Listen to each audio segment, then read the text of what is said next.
Hi, Roy Williams with Airframe Components, and today our topic of discussion is Piper fuselage wing carry-through repairs.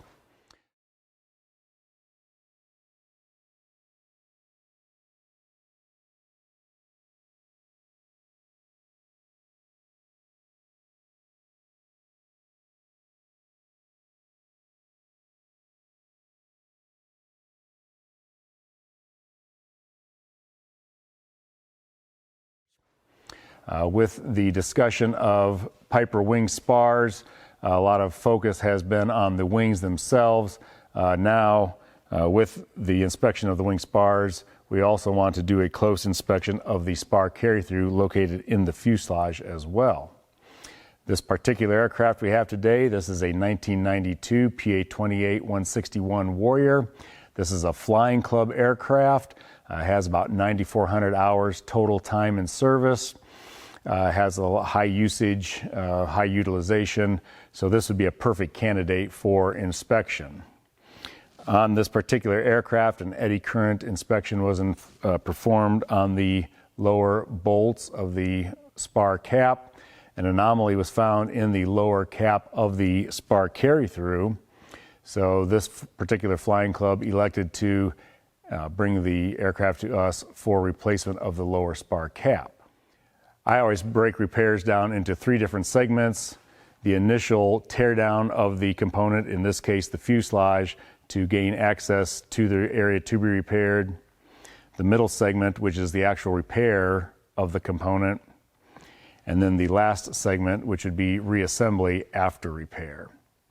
You'll find that in this particular case, the labor to take the aircraft apart, the labor to reassemble the aircraft, will be more than the middle segment of the actual repair. Your what I would call peripheral labor, tearing the aircraft down to get it to this point, and then reassembly, you'll probably have more labor hours into those two different segments than the actual repair itself. As you can see here today, we have the fuselage, the wings are removed, the tail is removed, the engine is removed, so we have just the bare fuselage. You can see here on the side of the fuselage, we have, with the wings removed, you can see where the wing would be positioned on the aircraft. Of course, this box right here would be where the main spar is attached. I have here an example of what the spar carry-through box would look like inside the aircraft. You can see we have an upper cap, a lower cap, and then a forward and aft web. Of course, on this particular aircraft, we are changing out the lower cap. So this lower cap is drilled and then removed from the side of the aircraft. Once all the rivets are drilled on the lower surface of the fuselage and forward and aft caps of this lower spar box, this channel can be slid out of the fuselage and then replaced with new from Piper aircraft. Now, this is a new cap from Piper aircraft. The only problem is this comes totally undrilled. This is just a blank channel going side to side, left to right, but you have no holes in this whatsoever. Once we receive the new spar cap from Piper aircraft, we have a machine shop locate all of the existing bolt holes for us. The original spar cap is used as a pattern, and then these holes are drilled. This is a close tolerance hole.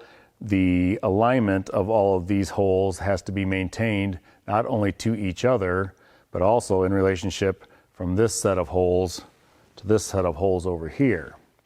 We have been extremely happy with the fitment of these new spar caps.